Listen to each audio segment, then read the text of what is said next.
Welcome back everyone to the Audacious Money Witch channel, where we talk about the magic behind the stock market. Are you having fun playing with the new AI PCs yet? Well, Nvidia is making more accessible toys we can get our hands on through the release of the new GeForce RTX 50 series GPUs. We should really enjoy them while they last. Because this AI technology is Pandora's box, based on Roku CEO. In 10 years, when we watch a movie, a show, or listen to a song, it could be all AI generated. 10 years.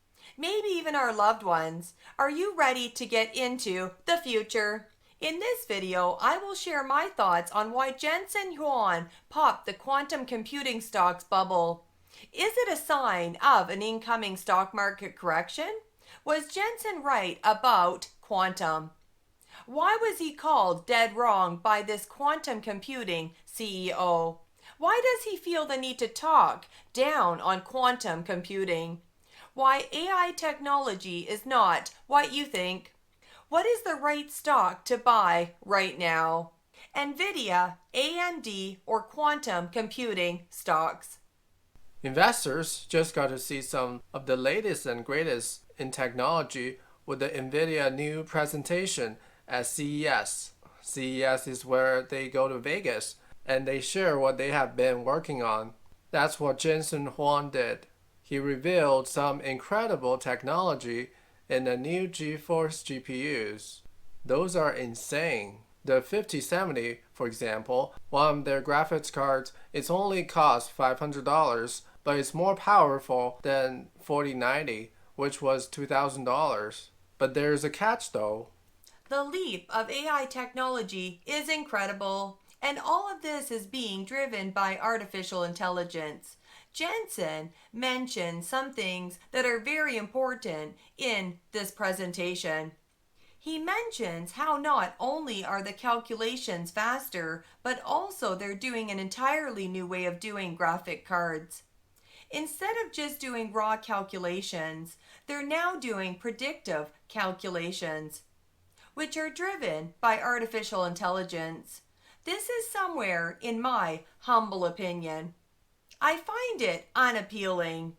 If you do a predictive calculation, then it blurs the line between what is real or what is AI generated even more. But then we have artificial intelligence be controlled by that pixel to generate a whole bunch of other pixels.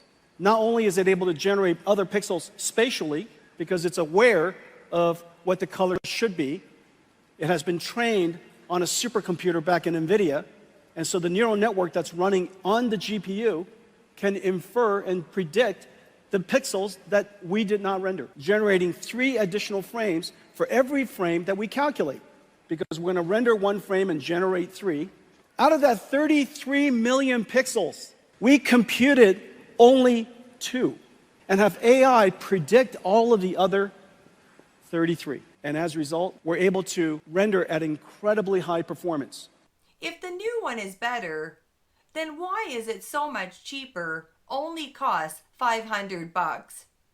Because it's less than real, it's artificial. Anyway, I guess this is where we are going. What he showed off in this presentation was incredible.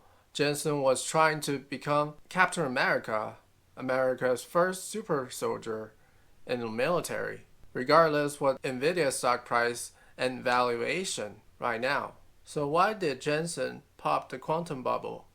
Nvidia is not the only AI stock that's dropping. Quantum computing stocks sank on Wednesday, pausing a year-long rally after Nvidia CEO Jensen Huang said the technology's practical use was likely 2 decades away. The long wait outlined by Huang for very useful quantum computers throws cold water on a sector that was already expected to spend millions more on the technology, which can only perform niche calculations so far. If you kind of said 15 years, that'd probably be on the early side. If you said 30 years, it's probably on the late side. But if you pick 20, I think a whole bunch of us would believe it. He said, Rigetti Computing, D-Wave Computing, and IonQ all fell more than 40%. The companies, in total, were set to lose more than $8 billion in market value. The 15 to 20 year timeline seems very realistic. That is roughly what it took Nvidia to develop accelerated computing. The 4 quantum computing stocks rose at least threefold last year and outperformed a more than twofold rise in Nvidia shares, thanks to a high-profile breakthrough in the technology. At Google, the technology is seen as a key national security undertaking, with countries counting on it to drive decryption for military purposes. Still, the revenue of these companies remains small. IonQ, valued more than $10 billion, is expected to generate revenue of $41 million for the fiscal 2024. Rigetti, which had a market cap of $4 billion, is likely to bring an annual revenue of just $11 million for 2024. They are bubblicious. There's no other way of putting it. These are the analyst's words. There will be considerable government-related revenues in the next few years.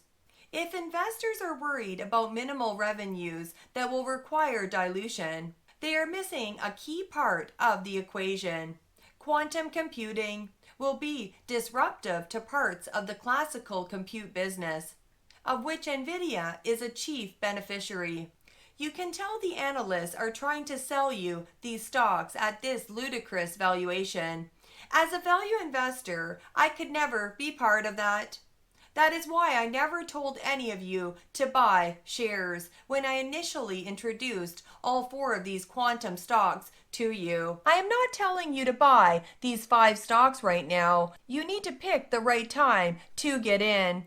I knew this epic crash could happen because of my decades of experience. It's not because I am smarter than you. It's because I have been around this arena longer. I just didn't expect Jensen was the one that popped it. In a little more context, D-Wave's market cap, it stood at around $200 million for most of last year, shot up to nearly $3 billion after that Willow breakthrough, spurred a surge in the sector. It's now down nearly 40% on the session. Alan, thank you so much for joining us and making the time.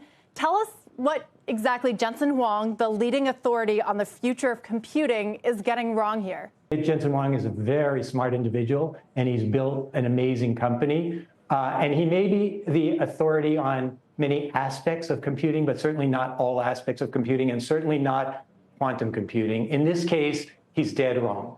And the reason he's wrong is that we at D-Wave are commercial today. Not 30 years from now, not 20 years from now, not 15 years from now, but right now, today. And moreover, we have been able to solve problems on our quantum computer in the area of materials simulation in minutes that it would take well over millions of years to solve on the fastest supercomputers, which, by the way, happen to be massively parallel GPU computers. So Jensen should think a little bit about that. We are solving those problems in minutes today, and it would take millions of years to solve them on massively parallel systems that he provides. And by the way, Alan, I'd be happy to meet with Jensen anytime, any place to help fill in these gaps for him. You don't play in the same field as Jensen and Nvidia and Google and IBM, is that correct? No. What you just described, Alan, sounds like what generative AI promises to do, optimization, simulations, etc. If D-Wave is offering better optimization and tools, then why is your revenue, bookings, and profitability contracting in the latest quarter? AI and quantum are not competitive to one another. Yes, there are some areas where you might be able to use both systems. I talked about material simulation, but we are so far ahead of what massively parallel GPUs can do in the material simulation area that, I don't even view that as competitive. Okay, and Alan, just to be really clear, though, you're saying that D-Wave does play in the same space that Jensen is talking about. I know that there's different approaches to quantum computing, annealing versus the gate model. I don't want to get into that, but you're saying that Jensen Huang has it all wrong. What I'm saying is that Jensen Huang does not understand what you just said, which is that there are different approaches to quantum. Annealing and gate are the two primary approaches. And he walked needs to it be back a educated little. on that. From dead Sorry? wrong to not totally correct. You walked it back a little bit. No. Hold on. When it comes to D-Wave and annealing quantum computing, he is dead wrong. We are not 30 years out. We are not 20 years out. We are not 15 years out. We are today. So in that sense, he is dead wrong. As for AI stocks, I still own AMD, ASML, and I'm still waiting on Nvidia. I still might buy more AMD stocks for cheaper prices. It's not a bad idea to own them all, but I'm still waiting on the right time. Because, the most speculative stocks has already popped the bubble. Who's next? For all these AI stocks, do you really know what you own? Do you think that civilians like us would be granted unrestricted access to such powerful military technology by accident or by design? Yes, AI technology has been used by the intelligence agencies to warp the public's perception of reality for years. They are creating a new problem, the AI problem, to sell you their preferred solutions. Arming the public with these AI weapons, everyone could become a potential enemy, and then they will have justification for unprecedented security measures. It all comes down to confusion and identity. They will present the solution, which is mandatory digital identity verification for all humans at all times. This is their way to ensure that they're dealing with a real flesh and blood human being and not an AI-generated mirage. If you think this is too far-fetched, listen to this. Nvidia has received multiple contracts from DARPA. Project Osprey focuses on developing energy-efficient processors for military applications, including surveillance systems in ground and airborne vehicles. Nvidia collaborates with major defense contractors like Lockheed Martin and Northrop Grumman.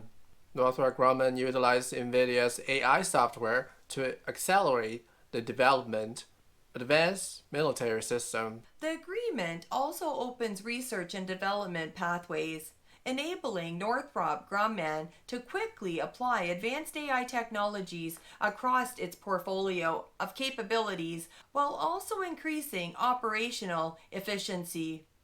NVIDIA's AI platforms will help Northrop Grumman deliver advanced capabilities to their customers faster and with greater effect. Northrop Grumman is the latest example of how businesses and organizations around the world are increasingly using NVIDIA AI software to deliver on the enormous potential of AI. Are you ready for the future? Please like and subscribe. Thank you for watching.